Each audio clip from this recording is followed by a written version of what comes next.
Hey everyone, Duke Nougat 3D here with another item from my collection. Today here I have the United States M2 10A16 lightweight optical mask. Now before I get into the history, I'd like to mention that this particular example is quite special to me. I've had it for a long time.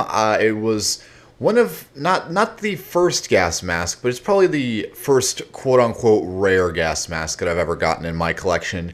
Not to say that these masks are rare, but it's like the first significant piece in my collection. I've had it for a very long time. I think I've had this since 2011, possibly. I'm not entirely sure. Possibly 2012 or 13. I can't remember. I think actually 2013. I apologize, but this piece, when I originally got it, I got this off of Wasp Freak. Some of you may know him on YouTube. He originally had this, and it was in terrible condition. The hose, filter, and mask were completely detached from one another, and it only came with the mask, hose, filter, and carrier. And it was missing a lot of accessories, and it just needed a lot of love and care. And I've went ahead and restored this mask.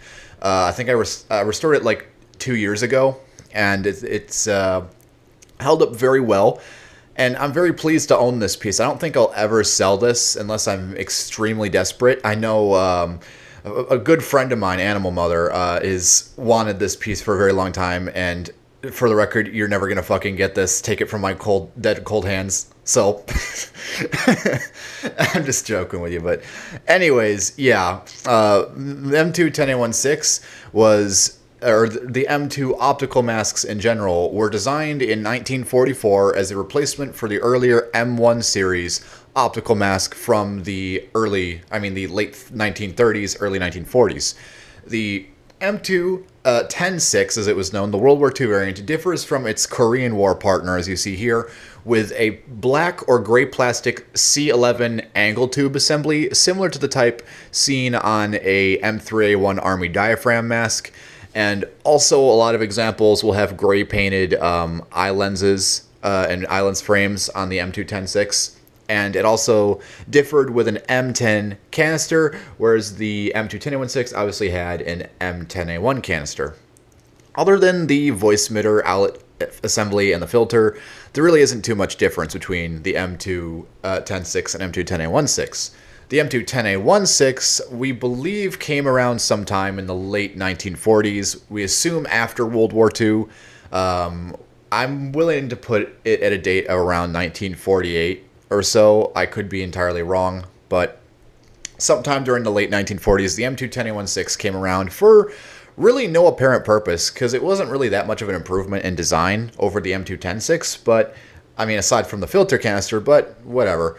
So the M2 10A16 was designed for optical purposes, hence the name.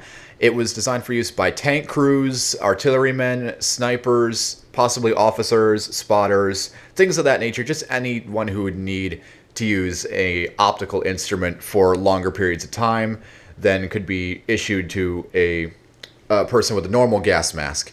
But these eventually went out of service. They were kept in stock up through the early Vietnam period before they were finally redistributed among the surplus market.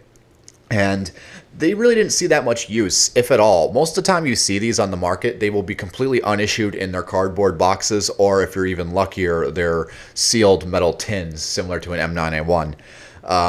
The M2 10A16 seem to have only been used by tank crews, according to a report by, I think it was Major Robert D. Walk. I think he was a major. I really have to look at that document again. I apologize if I'm getting this wrong.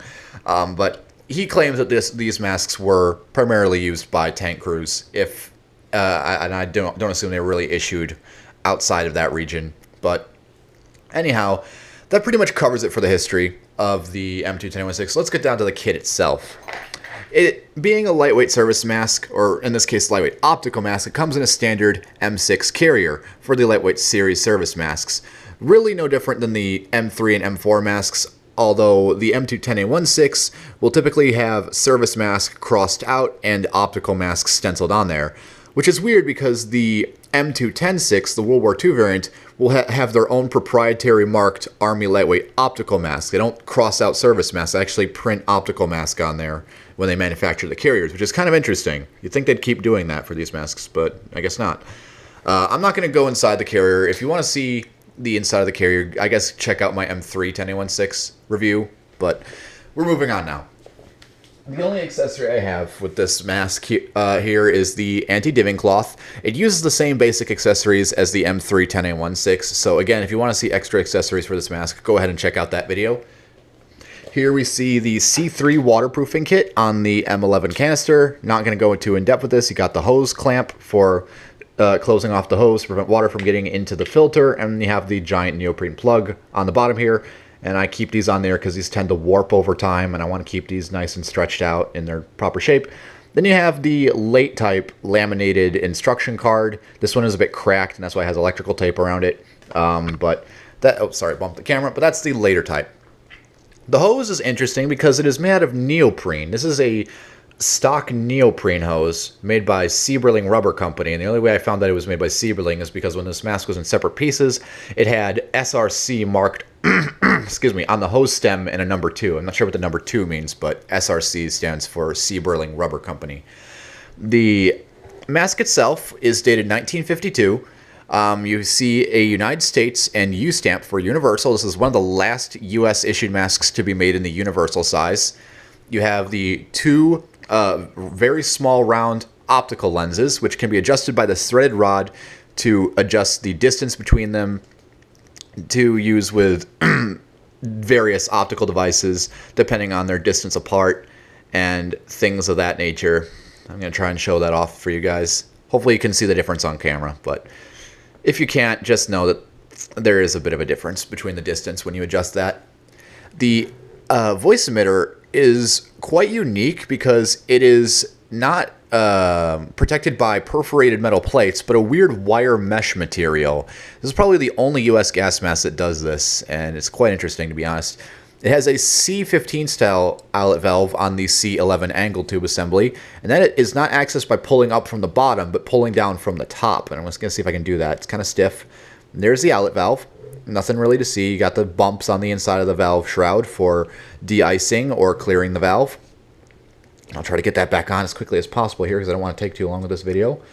The valve's a bit stiff. I think I just bumped the camera again. Pardon me. All right, that's good.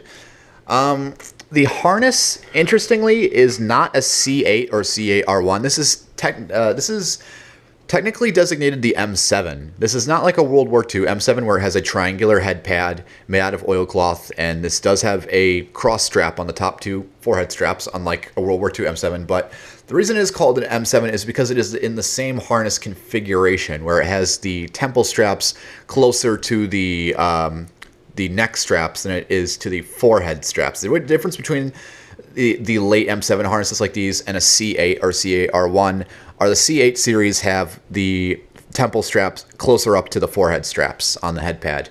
You have a marking that says EA3, not sure what that means, but really has nothing to do with the date or the type of harness it is.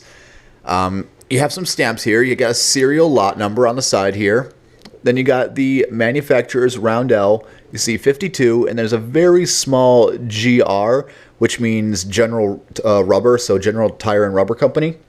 You have an N2 down there, which I'm not sure what it really means. Probably a serial stamp. That's all there is to it. And that's pretty much it for the exterior of the mask. It uses typical riveted style head harness. So I'm going to go take it off the head here, and I'll show you the interior. There really isn't too much to see, but just for the sake of demonstrating such a rare, not rare, but uncommon mask that you don't really see too often here on YouTube, I'll go ahead and do that for you. Gotta do it carefully because don't want to damage anything here. Not that I really can, I just don't like scratching up the rubber. So here's the interior of the mask. Excuse me, I'm gonna keep bumping the camera here, so I apologize. Let's move this ahead. Anyways, interior of the mask. Textured as with most early 1950s and late World War II masks. You have the two optical lenses, which aren't really that close to your face. So if you want to see any considerable distance, you have to press these close up against your face, which is kind of a bad design aspect. Whereas Russian optical masks, for instance, already have the lenses close to your face by default, so you can see a decent amount of view. Here you can see one of the entries for the Tissot deflector system, which, as you may have noticed, spans the entire side of the face piece, which is kind of interesting. There is no oronasal cup, but the mask does not fog, interestingly. There is not a fogging problem whatsoever because of how close the Tissot deflector is placed close to the lens.